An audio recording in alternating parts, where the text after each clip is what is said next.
안녕하세요. 장준경의 인기검색 2020년 8월 9일 오늘은 일요일인데요. 곰캠을 이용해서 녹화를 한번 해보려고 어, 그 녹화기를 켜봤습니다. 자, 오늘은 부동산 편인데요. 먼저 보시면 계약갱 신청구권의 일시적 2주택 비과세도 깨지나라는 제목인데요. 자, 밑줄을 한번 그어보겠습니다. 밑줄을 이렇게 그을 수가 있어요. 좋죠? 그래서 일시적 2주택 비과세라는 게 무엇이냐? 주택을 이렇게 쭉 소유해 오고 있었습니다. 오고 있었는데 이 시점에서 뭐 새로운 집을 또 구매를 해요. 그래서 이렇게 해서 이 시점에서 만약에 팝니다. 그래서 옛날 주택을 이 시점에서 팔면 2주택 상태에서 1주택을 파는 거니까 1가구 2주택이어서 양도세가 중과세가 되지 않고 이 기간이 적절하게 짧으면 일시적 2주택으로 인정돼서 요 파는 주택에 대해서 양도세를 비과세해주는 그런 혜택입니다. 그런데 그 조정지역, 그러니까 그 투기지역이나 조정지역 같은 곳은 요 기간 인정해주는 기간이 굉장히 짧아요. 그런데 여기 이제 새로운 집에 이사를 가면서 그 팔아야 되는 집에 세입자가 있는 경우에는 이 제대로 팔지 못해가지고 만약에 세입자가 계약갱 신청권을 행사를 해서 팔지 못하면 일시적 2주택 비과세가 깨지게 된다는 그런 내용입니다. 자, 그래서 내용을 좀 더 보시면, 자, 세줬던 집을 팔려면은 매수인이 나 여기서 계속 살겠습니다. 그러면 못 파는 거고요. 물론 이제 그 세입자를 끼고 사겠다는 사람한테 팔면 됩니다. 그런데 이제 무조건 새로 들어올 사람한테는 못 판다는 거죠. 그래서 세줬던 집을 팔려면은 매수인이 그 임대계약을 갱신을 거절해야 되는데 이 기간을 이제 못 놓쳐가지고 이 기간을 넘어버리면 양도세 취득세가 중과가 되는 그런 상황이죠. 자, 그래서 좀 자세히 보시겠습니다.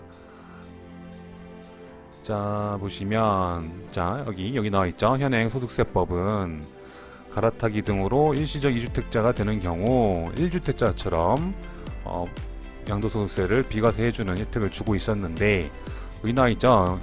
새 집을 취득한 이후 3년 안에 기존 주택을 매도해야 됩니다.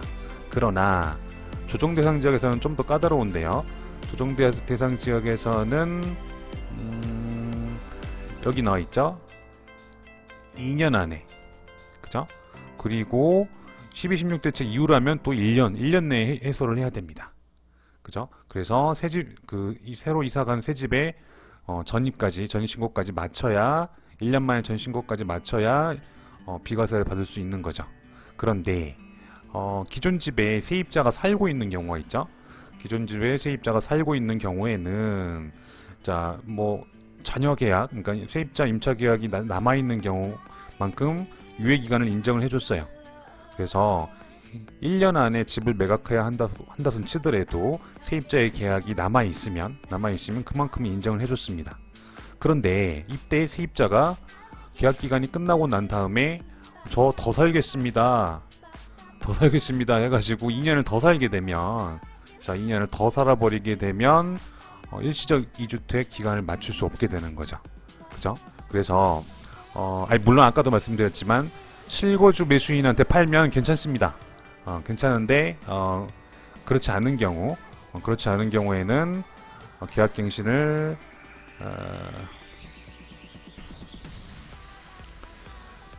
매수인이 계약갱신을 거절하고 실입주할 수 있는 상황이죠. 그런데 그러니까 이제 실거주하는 매수인만 이렇게 할 수 있는데요. 그냥 세를 끼고 하는 매수인한테는 판매해도 일시적 2주택이 안 되는 겁니다. 그래서 뭐 유예 기간을 놓쳐버리면 뭐 중과세율이 붙는데 뭐 최고 52%까지 붙는 거죠. 내년에는 뭐 62%까지 오른다고 합니다. 그 다음에 개정된 지방세법에 의해서 취득세까지 추징되는데요. 취득세가 2주택부터는 8%죠. 그래서 8%면 서울 시내 주택이 예를 들어서 뭐 10억짜리 주택이다 그러면 뭐 8천만 원 정도 되는 겁니다. 그래서 자녀 기간을 잘 못 맞추면 양도소득세에서 한번 맞고, 그 다음에 뭡니까 저거 취득세에서 한 번 더 맞게 되는 그런 상황이 벌어질 수가 있다라는 겁니다. 힘들겠죠? 그래서 조정지역에서 조정지역으로 이사가는 경우에는 그런 일이 벌어질 수 있다라는 거고요.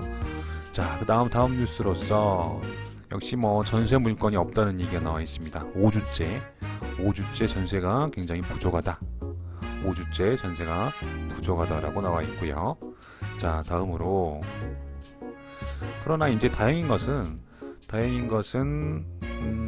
전세 부족 현상은 5주째 심화되고 있지만 5주에서 심화되고 있지만 아파트 매수세는 사그라드는 분위기다.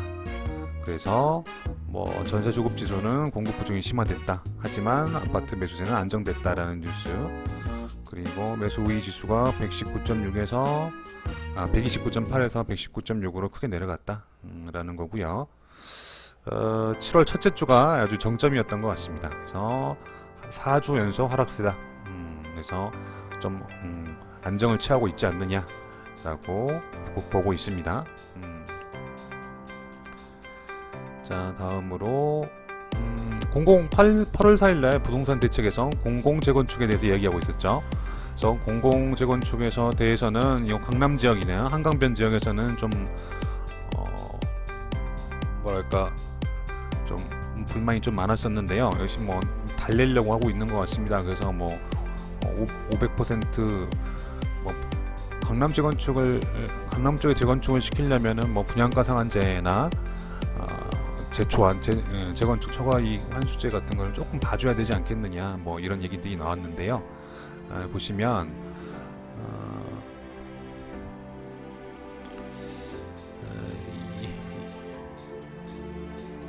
여기 나와 있습니다.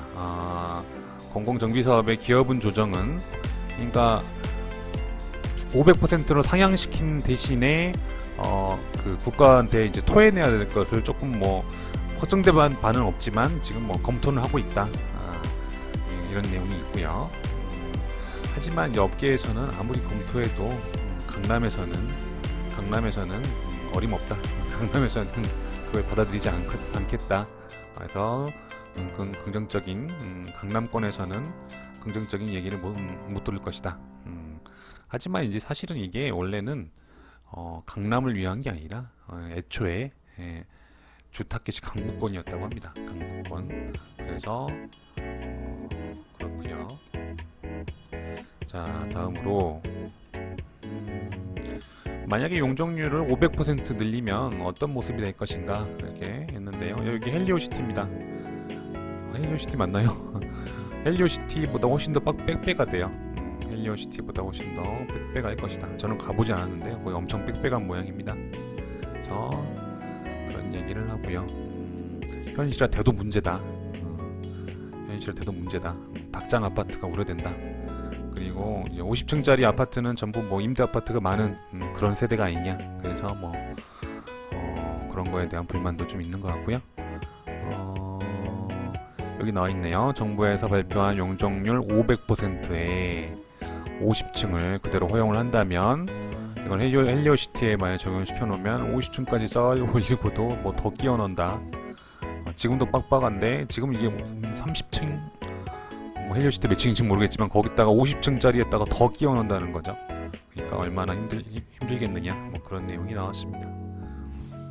그리고 공공재건축이라는 것이 이제 그 국가가 민간의 재건축 과정에 이제 적극 참여하겠다는데, 뭐 주민 의사에 따라 지들이 추진을 하겠느냐라는 거죠. LH나 SH가 끼어들면 결국은 뭐 주민들의 의사에 따라 하는 게 아니라 결국 그 공공이 모든 의사 결정을 컨트롤할 거니까 우리 안 한다. 뭐 이런 의견들이 있습니다. 자, 여기까지 테스트로 한번 해봤고요. 장준영이었습니다.